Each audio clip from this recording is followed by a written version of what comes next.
Switch board wiring करना बताएंगे। Board में 3 ठो सॉकेट और 3 ठो स्विच लिए जिससे ऑन ऑफ करेंगे और 1 ठो इंडिकेटर और 1 ठो फ्यूज है, तो सभी को वायरिंग करना बताएंगे। तो 2 ठो जो वायर है वो इंडिकेटर का वायर है। सबसे पहले मेन लाइन का जो वायर रहता है वो फेस वायर का कनेक्शन करेंगे। तो फेस वायर का कनेक्शन हमेशा फ्यूज के ऊपर वाला पॉइंट में कनेक्शन करना है और फ्यूज के निचले वाले पॉइंट से पूरा बोर्ड का कनेक्शन करेंगे। तो 1 ठो वायर ले लेना और फ्यूज के निचले पॉइंट में कनेक्शन कर देना और इंडिकेटर में 2 ठो वायर है, तो इंडिकेटर का एक वायर जो फ्यूज के निचले पॉइंट में कनेक्शन कर देना। 1 ठो और वायर ले लेंगे छोटा सा और पहला स्विच के निचले वाले पॉइंट में दोनों वायर के कनेक्शन कर देंगे। अब 1 ठो और वायर लेंगे और दूसरा स्विच में दोनों वायर के कनेक्शन कर देंगे। इसी तरह से जो है तीनों स्विच के निचले पॉइंट में कनेक्शन कर देना। वही वायर का जो दूसरा सिरा है तीसरा स्विच के निचले वाले पॉइंट में कनेक्शन कर देंगे। तो फ्यूज के निचले वाले पॉइंट से जो है तीनों स्विच के निचले वाले पॉइंट में कनेक्शन कर देना। अब सभी स्विच को सॉकेट से कनेक्शन करेंगे जिससे ऑन ऑफ करेंगे। तो स्विच के ऊपर वाला पॉइंट में कनेक्शन करके और 3 पिन सॉकेट के एल पॉइंट में कनेक्शन कर देना जिससे ऑन ऑफ करेंगे। अब 1 ठो और वायर लेंगे छोटा सा और स्विच के ऊपर वाला पॉइंट में कनेक्शन करके 2 पिन सॉकेट के एक पॉइंट में कनेक्शन कर देना है। 2 पिन सॉकेट में किसी में भी कनेक्शन कर सकते हैं, इसमें कोई भी लाइव न्यूट्रल नहीं रहता है।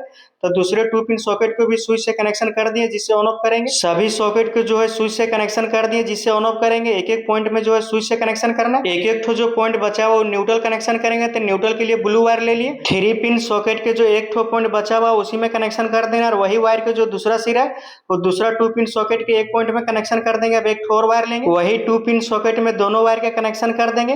अब बोर्ड में इंडिकेटर है, तो इंडिकेटर का जो एक ठो वायर बचा हुआ वो जो 2 पिन सॉकेट के एक ठो पॉइंट बचा हुआ उसमें कनेक्शन कर देंगे दोनों वायर के। तो तीनों सॉकेट में न्यूट्रल कनेक्शन हो जाएगा। नट को अच्छे से टाइट कर देंगे और उसी में मेन न्यूट्रल वायर के कनेक्शन कर देंगे 2 पिन सॉकेट में, तो उसी से सभी में कनेक्शन हो जाएगा। बोर्ड में अर्थिंग कनेक्शन करेंगे तो 3 पिन सॉकेट के ऊपर वाला पॉइंट में सिर्फ कनेक्शन होगा, क्योंकि 2 ठो जो है 2 पिन सॉकेट है उसमें अर्थिंग कनेक्शन नहीं होगा। कनेक्शन कंप्लीट हो गया। मेन लाइन जो फेस वायर है फ्यूज के ऊपर वाला पॉइंट में दिए और निचले पॉइंट में जो है इंडिकेटर का एक वायर का कनेक्शन किए और तीनों स्विच के निचले वाला पॉइंट में एक दूसरे से कनेक्शन कर दिए। तीनों सॉकेट को जो है स्विच से कनेक्शन कर दिए जिससे ऑन ऑफ करेंगे। तो स्विच के ऊपर वाला पॉइंट से लेके सॉकेट के एक पॉइंट में कनेक्शन कर दिए। मेन न्यूट्रल का वायर जो है 2 पिन सॉकेट में कनेक्शन किया और उसी में इंडिकेटर का एक वायर का कनेक्शन कर दिए और उसी से दोनों सॉकेट के एक एक पॉइंट में कनेक्शन कर दिए। बोर्ड का वायरिंग कंप्लीट हो गया। बोर्ड में फ्यूज है, तो फ्यूज में 2 ठो पॉइंट रहता है, तो दोनों पॉइंट में जो एक पतला वायर से कनेक्शन कर देना जिससे शॉर्ट सर्किट होने पर जो है फ्यूज कट जाएगा। इंडिकेटर में लाइट आ गया। तो सभी सॉकेट में जो है चार्जर लगा के चेक करेंगे। तो मेरे चैनल पे बहुत सारा वीडियो इलेक्ट्रॉनिक इलेक्ट्रिशियन से रिलेटेड, तो जाके देख सकते हैं, सीख सकते हैं। तो पेज को फॉलो कर ले, वीडियो को लाइक करें।